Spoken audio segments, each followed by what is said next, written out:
How is it going, everyone? I hope everybody's doing great.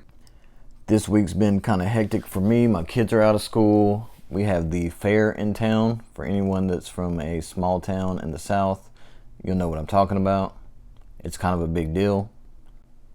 But they've been home for the last few days, so I haven't really been able to do a proper video. So I'm just going to do this single shot with a voiceover. Less Than Bread requested to see the tank under the blue lights. So here it is. This is the tank under the blue lights. Looks pretty good. I enjoy looking at it like this. It's got some nice fluorescence in there.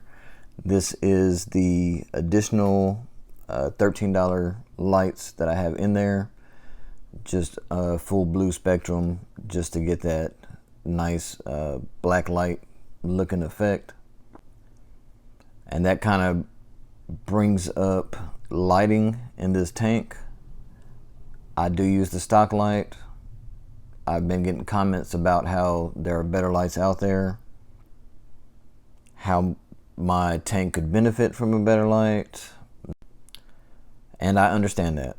I understand that there are better lights. I understand that the stock light on the Fluval Evo 13.5 is not the premier reef keeping light in this hobby.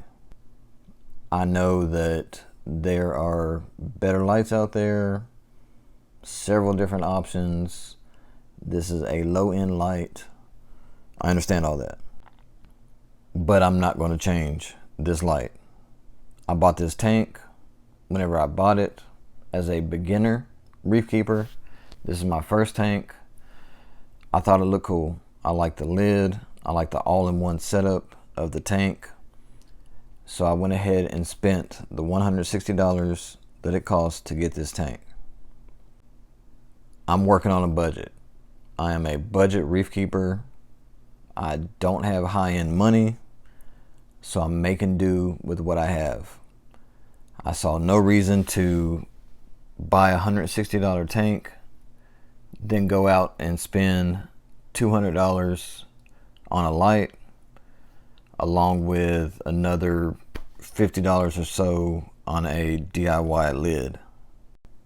That would have turned the $160 tank into like a $400 tank. And that's not what I was trying to do.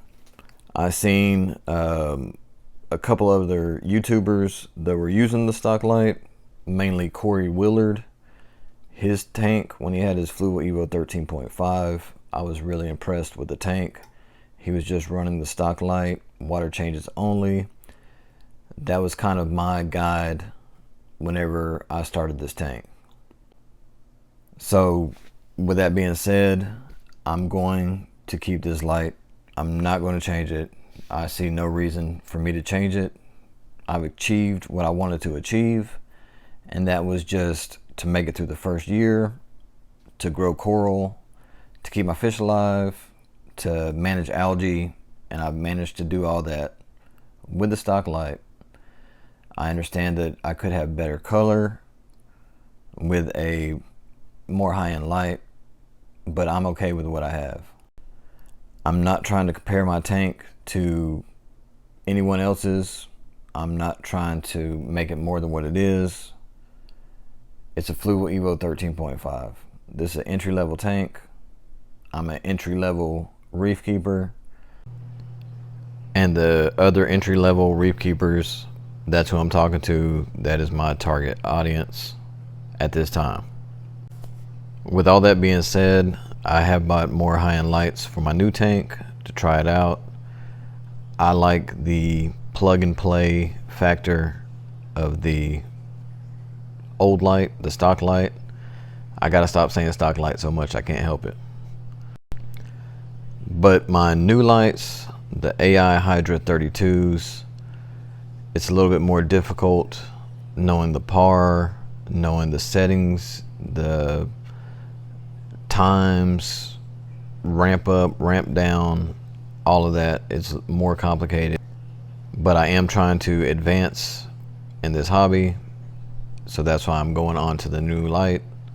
Plus I've had a lot of time to save up for this new tank and just kind of purchase everything slowly and build the tank.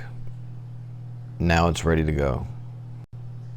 So moral of the story, work with what you got, do the best you can with what you have. Not everything has to be the best in the world to enjoy this and have a successful reef tank. And that's going to wrap it up for today. If you have any comments, questions, anything like that, you want to just try and be funny and tell me I need to get a better light on my fish tank, comment below. Feel free. Like, subscribe, all that good stuff. And until the next video, take care.